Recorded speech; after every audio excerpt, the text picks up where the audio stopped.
Hello, everyone. We are back with another episode of the Conflict Counselor Podcast. If you are new to the show, welcome. I'm attorney mediator Chris Capocha, your creator and host. On the Conflict Counselor, we are all about sharing practical tips and strategies to help you avoid everyday disputes. In the last episode, we talked about the longing we all have to be heard. And when we are not heard, especially by folks who we feel have caused us harm, conflict may result.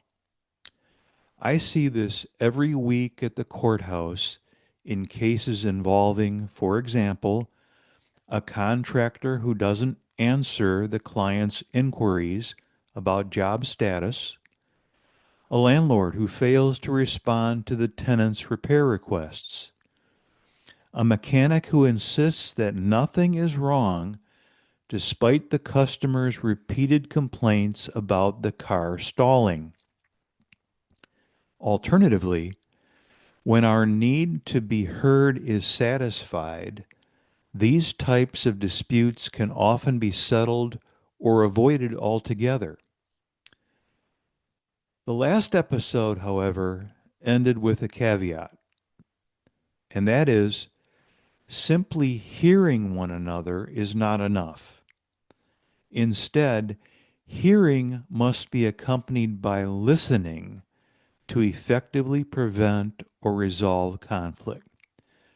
But wait, aren't hearing and listening the same thing? I think the answer is no. Rather, I believe that true listening is hearing with empathy, with a genuine concern for the welfare of the person speaking. To look at it another way, hearing without listening is like swallowing your food without tasting it, or like reading a book without understanding what you've read. This is shallow hearing without true engagement and commitment. And I think we all know what this hearing without listening looks like. It looks like a person who is nodding their head as you speak while looking at their phone. Or, what is worse, looking right through you, like what you're saying doesn't really register. In contrast, true effective listening is a physical and emotional investment in the one longing to be heard. And it looks like this: the listener's steady gaze into the speaker's eyes and body language totally focused on the speaker without distraction, and the listener's relevant questions and comments to confirm an understanding of what the speaker is saying, and perhaps more important, the feelings behind what is said.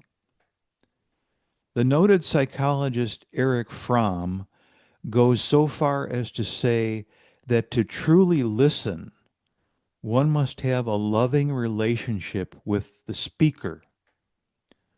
Loving not in the romantic sense, but in the sense of being fully committed to the welfare of the one who desires to be heard. What we are talking about is listening with your heart. You know, my office at the courthouse is the last place that anyone would want to be. Mediation hearings are, by their nature, rather tense and adversarial.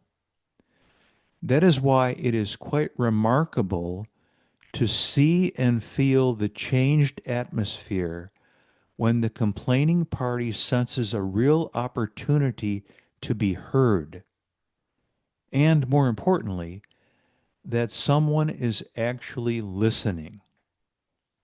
Well, thank you for listening to the Conflict Counselor.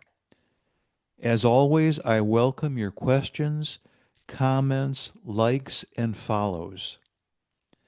Next time, we're going to get very practical here and discuss what you need to know about aftermarket warranties for vehicles, appliances, and more. Two words say it all: buyer beware.